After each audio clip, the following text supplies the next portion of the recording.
Good morning, everyone. As you all know, we are discussing the chapter Living Organisms and Their Surroundings. And today's topic is mountain regions.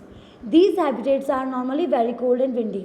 अभी तक आपने देखा होगा हमने habitats के बारे में डिस्कस करा, टेरेस्ट्रियल हैबिटेट, एक्वेटिक हैबिटेट, ठीक है। उसके बाद हमने डेजर्ट की कंडीशंस के बारे में डिस्कस किया कि कैसे जो डेजर्ट की कंडीशंस है उसमें एनिमल्स अपने आप को अडेप्ट करते हैं।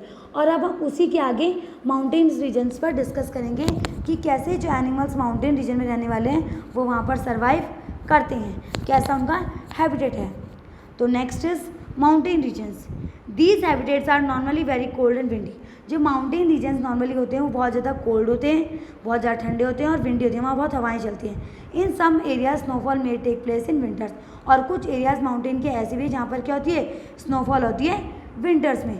There is a large variety of plants and animals living in mountain regions. और वहाँ पर क्या है, बहुत ज़्यादा वेराइटी है प्लांट्स एंड एनिमल्स की जो उन माउंटेन रीजन्स में रहते हैं। If you live in mountain region और have visited one, you may have seen a large number of such trees। अब यहाँ पे बोला जा रहा है कि अगर आप कभी माउंटेन गए हैं या फिर आपने माउंटेन रीजन में रहें तो आपने देखा होगा कि वहाँ पर अलग अलग तरह के ट्रीज होते हैं। But you ever notice such trees naturally growing in other region. लेकिन कभी आपने देखा है कि इन ट्रीज को अलग रीजन्स में होते हुए।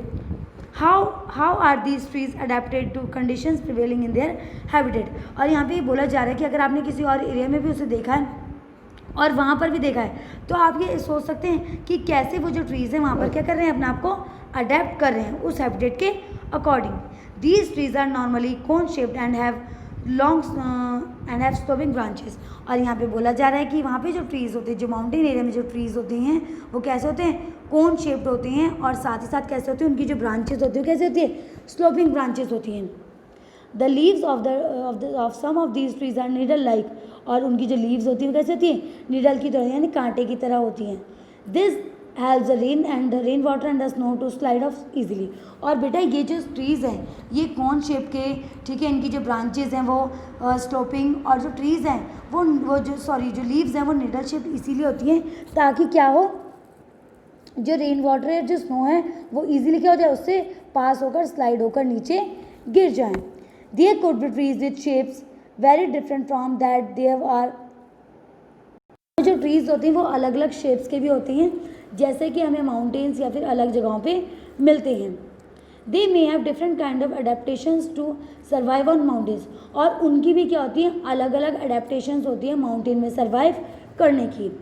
Animals living in the mountain regions are also adapted to the conditions there. They have thick skin, protect them from cold. For example, yaks have long hair to keep them warm. Snow leopard have thick fur on its body, including feet and toes. और यहाँ पे बताया जा रहा है कि जैसे animals की अलग अलग अडेप्टेशंस होती हैं, ठीक है, वहाँ पर रहने के लिए, उसी तरीके से जो एनिमल्स हैं जो वहाँ पर रहते हैं उनकी भी क्या होती है बेटा, अलग अलग अडेप्टेशन होती है जो उनको वहाँ पर अडेप्ट करने में, उनको वहाँ पर रहने में हेल्प करती है। यहाँ पे आपको बताया जा रहा है कि जो याक होते हैं उनकी जो बॉडी है उन पर लॉन्ग लॉन्ग हेयर होते हैं, जो हेयर है उनकी बॉडी में वो उनको क्या रखते हैं, गर्म रखते हैं। उसी तरीके से जो लेपर्ड है, ठीक है, उनकी बॉडी में थिक फर होते हैं, ठीक है, उनकी फीट्स पर भी, टोज पर भी, जो कि क्या करते हैं, उन्हें कोल्ड से बचाते हैं और हेल्प करते हैं स्नो में वॉक करने के लिए भी। और आपने देखा होगा बहुत सारे एनिमल्स ऐसे हैं माउंटेन्स में जिनकी जो बॉडी है वो बहुत ज़्यादा थिक स्किन से बनी होती है ताकि वो किस चीज़ से बच सकें, कोल्ड से बच सकें। तो यहाँ पे सिंपल सी बात ये है कि स्नो हो गया और रेनफॉल हो गया, ठीक है, और विंड हो गया, इन सब चीज़ों से बचाने के लिए जो प्लांट्स हैं, एनिमल्स हैं, उन्होंने खुद को वहीं की कंडीशंस के हिसाब से अडेप्ट किया है। जैसे ट्रीज़ है तो ट्रीज़ की जो लीव्स हैं वो कैसी है, नीडल शेप्ड है।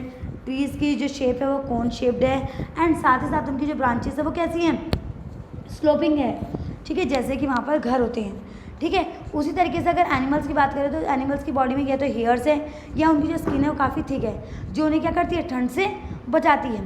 तो हर जगह हर कंडीशन के हिसाब से क्या होता है, एनिमल से खुद को अडेप्ट किया है अपनी जो सराउंडिंग्स है उसके according. Okay, now next is grassland. A lion lives in the forest or a grassland and is a strong animal that can hunt और किल एनिमल्स लाइक डियर। अब आती है बात ग्रासलैंड्स की। आपने देखा होगा कि जो लायन है वो कहाँ रहता है, फॉरेस्ट में रहता है, ग्रासलैंड में रहता है। और वो एक ऐसा स्ट्रॉन्ग एनिमल है जो क्या करता है और एनिमल्स को किल करता है और तब उनसे क्या करता है, उनको खाता है। It is light brown in colour. अगर आपने लायन को देखा होगा तो कैसे कलर का होता है, लाइट ब्राउन कलर का होता है, जैसे कि आपको नीचे पिक्चर में दिखाया गया है। Lions have long clause in their front legs and that can be drawn inside the toes.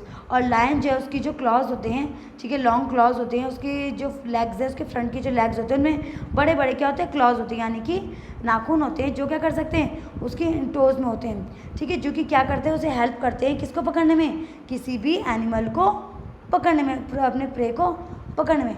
It's light brown colour helps it to hide in dry grass and when it hunts for prey. और ये जो light brown colour जो इसका होता है, ये help करता है इसे ड्राई ग्रासलैंड में मतलब एनिमल को, मतलब अपने प्रे को पकड़ने में। The eyes in front of the face allow it to have correct idea about the location of its prey. और उसकी जो आइज़ होती है फ्रंट में, उसकी जो आइज़ होती है उसके फेस के, वो हेल्प करती है उसे आइडिया लगाने में कि जो प्रे की लोकेशन है वो है क्या, मतलब अगर कोई एनिमल वहाँ से गुजर रहा है तो उसकी क्या लोकेशन है। और deer is another animal that lives in the forest and grassland. Deer भी एक दूसरे तरीके का एनिमल है जो कहाँ रहता है, ग्रासलैंड में रहता है।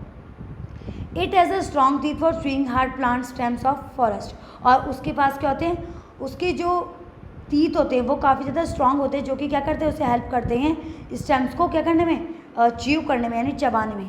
और deer needs to know about the presence of predators in order to run away from them and not became their prey.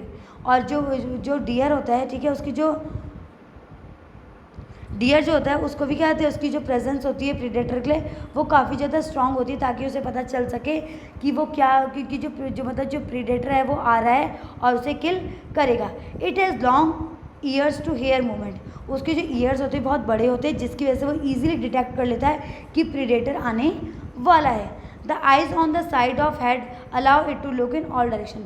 और जो डियर है उसकी जो आंखें होती है वो साइड में होती हैं, ताकि वो क्या कर सके, और सारी डायरेक्शन में देख सके, और जो डेंजर आने वाला है उसे क्या कर सके, जज कर सके कि जो डेंजर है वो किस डायरेक्शन से आ रहा है और कैसे आ रहा है, ठीक है।